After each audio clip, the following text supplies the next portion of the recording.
जय श्री राधा कृष्ण। कार्तिक का पावन महीना समापन की ओर है। जल्दी ही देव दीपावली या कार्तिक पूर्णिमा आने वाली है। अब आज इस वीडियो में हम कार्तिक पूर्णिमा की जानकारी लेंगे। क्या करें, कैसे करें, इसी के साथ कुछ चर्चा कार्तिक मास व्रत उद्यापन विधि की भी करेंगे। शुरू करते हैं। देखो, कार्तिक पूर्णिमा पर व्रत का विधान है। इसका आप पूरी डिटेल जो कार्तिक महात्म्य है उसमें भी सुनोगे। वैसे अगर आप कार्तिक पूर्णिमा का व्रत नहीं कर रहे हो, पंचभीकु नहीं कर रहे, भीष्म पंचक नहीं कर रहे, या कार्तिक के महीने में आपने कोई भी व्रत नहीं किया है, तो भी मैं आपको कहूँगी कि कार्तिक पूर्णिमा का व्रत जरूर कर लेना। देव दीपावली है और बहुत बड़ा दिन है।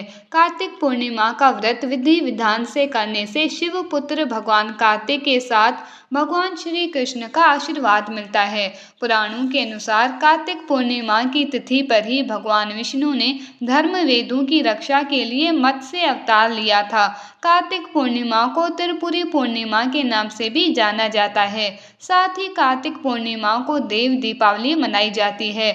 अच्छा, इसी दिन सिख धर्म के जो पहले गुरु थे, गुरु नानक देव जी, उनका जन्म हुआ था। इसीलिए नानक देव जी की जयंती भी इसी दिन मनाई जाती है। कार्तिक पूर्णिमा के दिन गंगा स्नान का भी बहुत महत्व है। कहा जाता है कि इस दिन गंगा स्नान करने से मनुष्य को मोक्ष मिलता है। स्नान करने के बाद दान भी जरूर करना चाहिए। कार्तिक पूर्णिमा के दिन किसी निर्धन व्यक्ति या किसी ब्राह्मण को दान देने से पितरों को शांति प्राप्त होती है। इस दिन चावल के दान को विशेष माना गया है। इस दिन पूजा करने से जीवन के सभी कष्टों से मुक्ति मिल जाती है। कार्तिक पूर्णिमा पर पूजा करने से कुंडली में शनि दोष भी समाप्त हो जाता है। शुभ और मांगलिक कार्यों की शुरुआत के लिए भी कार्तिक पूर्णिमा का दिन बहुत अच्छा माना जाता है। अब ये तो हो गया कार्तिक पूर्णिमा का महत्व। अब हम बात करते हैं कार्तिक पूर्णिमा पर क्या करें, कैसे करें, पूजा कैसे करें। तो देखो, कार्तिक पूर्णिमा के दिन सुबह जल्दी उठना, घर की साफ सफाई करना और घर के मुख्य द्वार पर चौखट पे हल्दी का जल डालना। उसके बाद मुख्य द्वार पर दोनों तरफ हल्दी से स्वास्तिक बनाकर पूजा करना, रंगोली बनाना। इसके साथ ही आम के पत्तों का तोरण, बंदरवान जिसको बोलते हैं, वो जरूर लगाना। ऐसा करने से महालक्ष्मी घर में प्रवेश करती है और अपनी कृपा घर परिवार पर बनाए रखती है। कार्तिक पूर्णिमा के दिन सूर्य उदय से पहले यानी ब्रह्म मुहूर्त में उठकर स्नान करना। अगर पास में गंगा नदी है तो वहां पे जाकर स्नान करना, क्योंकि गंगा स्नान का विशेष महत्व है। सुबह के वक्त घी या तेल का दीप प्रज्वलित करना, भगवान विष्णु की विधि विधान से पूजा करना, श्री विष्णु सहस्त्र नाम का पाठ करना। इसके बाद जल में चावल और लाल फूल मिलाकर सूर्य देव को जल अर्पित करना, भगवान शिव की भी विधिवत पूजा करना, घर में हवन पूजन करना, घी, अन्न या खाने की वस्तु दान करना, शाम के समय तुलसी के नीचे दीप प्रज्वलित करना, सत्यनारायण की कथा पढ़ना और सुनना।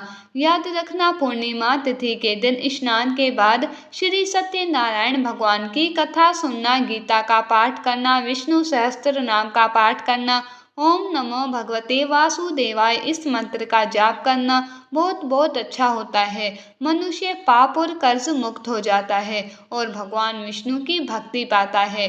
भगवान विष्णु को प्रसन्न करने के लिए इस दिन आसमान के नीचे शाम के समय जो दीपदान मैं बताती हूँ, आकाश में दीपदान, वो करना। घर में, मंदिर में, चौराहे पर, पीपल के वृक्ष में, तुलसी के पौधे के पास दीप जरूर प्रज्वलित करना शाम के समय। कार्तिक पूर्णिमा के दिन अपने सामर्थ्य और श्रद्धा के अनुसार बहन, भांजे, भुआ, बेटी को दान के रूप में कुछ ना कुछ जरूर देना चाहिए। घर में सुख समृद्धि बढ़ती है। कार्तिक पूर्णिमा के दिन दीपदान करने की प्रथा है, इसीलिए बहते पानी में दीपदान जरूर करना। अगर ऐसा संभव ना हो तो शिव जी के मंदिर में शिवलिंग पर शहद, गंगा जल, कच्चा दूध और जल चढ़ाना, फिर देसी घी के 5 दीप प्रज्वलित करना। ये दीपक शिव परिवार के नाम से जगाए जाते हैं। इसके साथ ही पीपल के वृक्ष के नीचे सुबह और शाम दोनों समय दीप प्रज्वलित करना। ऐसा करने से ग्रह दोष दूर होते हैं और घर परिवार में सुख शांति बनी रहती है। कार्तिक पूर्णिमा के दिन सरसों का तेल, काले वस्त्र किसी निर्धन व्यक्ति को अवश्य दान करना। कार्तिक पूर्णिमा के दिन धन, समृद्धि और सौभाग्य के लिए तुलसी की विशेष पूजा करना। इस दिन तुलसी पूजन करते हुए तुलसी के पौधे के नीचे दीप प्रज्वलित करना। इसमें हम 365 बत्ती का लगाते हैं या 108 बत्ती का दीप जलाते हैं। अच्छा, इस दिन 31 दीप जगाकर अपने घर और गृहस्थी के लिए सुख सौभाग्य की कामना करी जाती है। शाम के समय तुलसी के पास दिया जलाने से लक्ष्मी जी की कृपा घर के ऊपर सदैव बनी रहती है। तुलसी का पौधा परिवार को बुरी नज़र से भी बचाता है। ऐसा कहा जाता है कि अगर तुलसी आपके आंगन में होती ही इसलिए है ताकि अगर बाहर से कोई नज़र लगा रहा है घर को या कोई परेशानी घर पे आ रही है तो उसको तुलसी महारानी अपने अंदर ले लेती है। वो खुद मुरझा जाती है पर आपके घर को बचा लेती है। नारद पुराण के अनुसार कार्तिक पूर्णिमा पर संपूर्ण सद्गुणों की प्राप्ति के लिए और शत्रुओं पर विजय पाने के लिए कार्तिक जी के दर्शन करने का विधान है।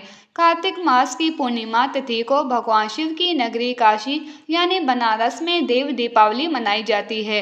देव दीपावली के दिन भगवान शिव और गंगा माता की पूजा की जाती है। शाम के समय गंगा आरती होती है और वो सच्ची देखने वाली होती है, बड़ी आनंदमय।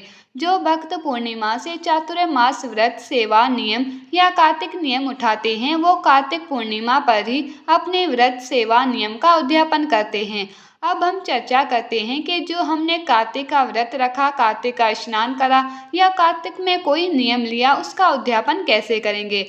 तो देखो, याद रखो, पहले तो दो तरीके के उद्यापन होते हैं। किस किस तरीके के? पहला तो होता है पूरी तरह व्रत समाप्त करना, इसे सही मायनों में उद्यापन कहा जाता है। दूसरा होता है आज किए हुए व्रत का समापन, इसे व्रत का पारण या व्रत का विराम कहा जाता है। कार्तिक मास में जो लोग पूरे महीने स्नान व्रत करते हैं उनके लिए भी उद्यापन का विधान बताया गया है, पर ये उद्यापन होता है अपने महीने भर के व्रत का पारण।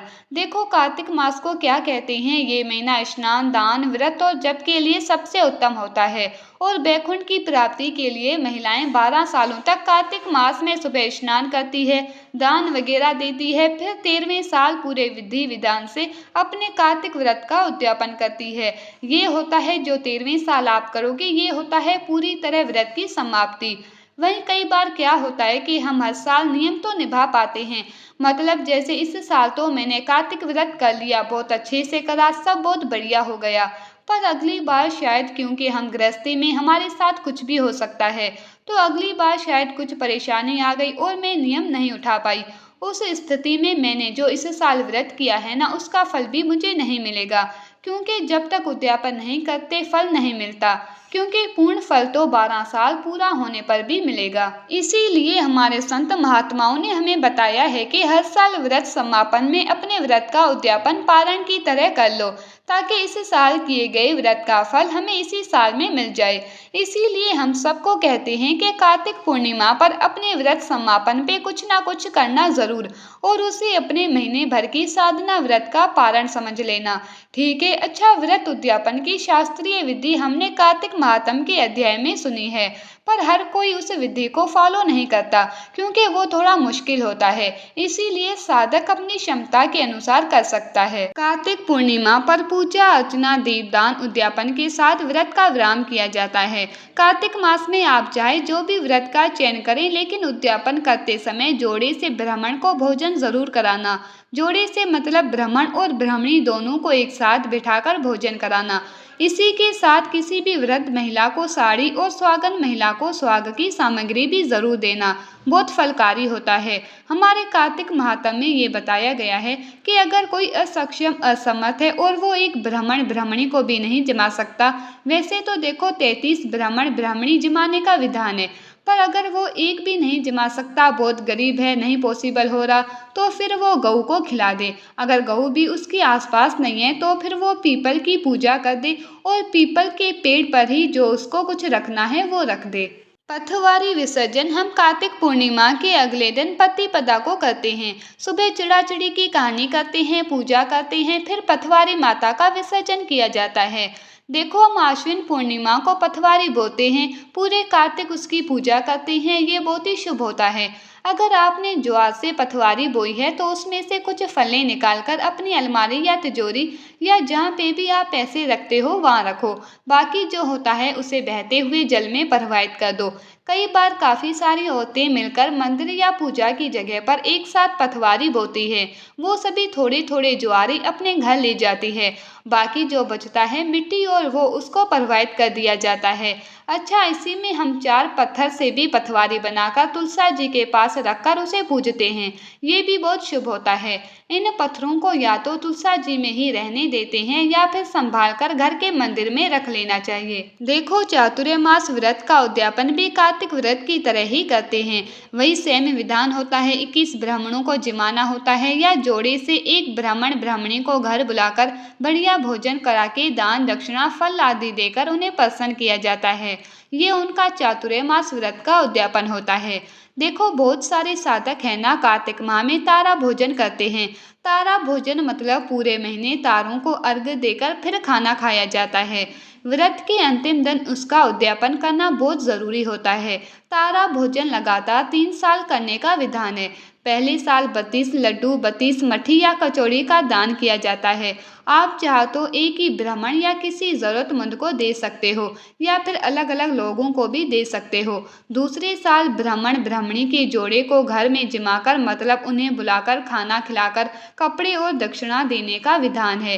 तीसरे साल 32 चांदी के तारे बनाकर उनका दान करना चाहिए। साथ ही ब्राह्मण को भोजन करा के दान दक्षिणा दें, क्योंकि कार्तिक व्रत या भीष्म पंचक व्रत का उद्यापन भी कार्तिक पूर्णिमा को ही किया जाता है।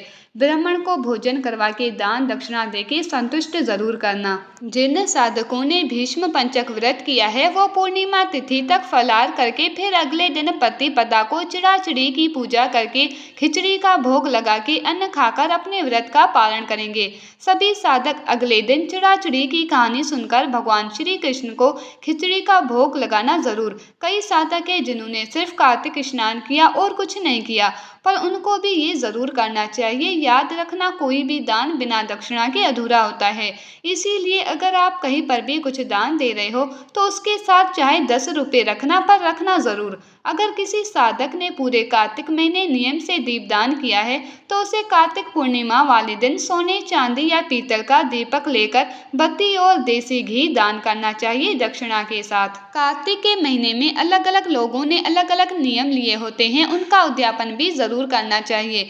जैसे अगर कोई साधक है जिसने पूरे महीने स्नान नहीं किया, कार्तिक का व्रत नहीं किया, पर उन्होंने कोई नियम ले रखा है तो इसका भी उन्हें उद्यापन करना चाहिए। जो लोग पूरे कार्तिक के महीने चप्पल जूते नहीं पहनते और नंगे पांव रहते हैं, ये नियम लेते हैं, वो कार्तिक पूर्णिमा को खड़ाऊ या चप्पल का दान करके नियम छोड़ते हैं। जो लोग पूरे कार्तिक के महीने नमक नहीं खाते, उन्हें कार्तिक पूर्णिमा को चीनी का दान करके वापस नमक खाना चाहिए। बहुत फलकारी है कार्तिक पूर्णिमा, इसका उपयोग जरूर करना। बहुत नसीबों से हमें ये कार्तिक करने को मिलता है। आपने किया है, मेहनत की है तो इसका उद्यापन जरूर करना। कार्तिक महात्म जो हम सुनते हैं इसका भी उद्यापन होता है। तो कार्तिक महात्म जिसे भी सुनते हैं उन्हें कुछ ना कुछ दक्षिणा दी जाती है। अगर आपने हमसे सुना है तो मेरे नाम से 11 रुपए किसी मंदिर में दान कर देना। इसी के साथ मैं उम्मीद करती हूँ इस वीडियो में दी गई जानकारी आपके लिए उपयोगी होगी। अगर आपको ये वीडियो पसंद आया है तो प्लीज़ लाइक और शेयर ज़रूर करना। अगर चैनल पर नए हैं तो चैनल को जल्दी से सब्सक्राइब कर दो। धन्यवाद।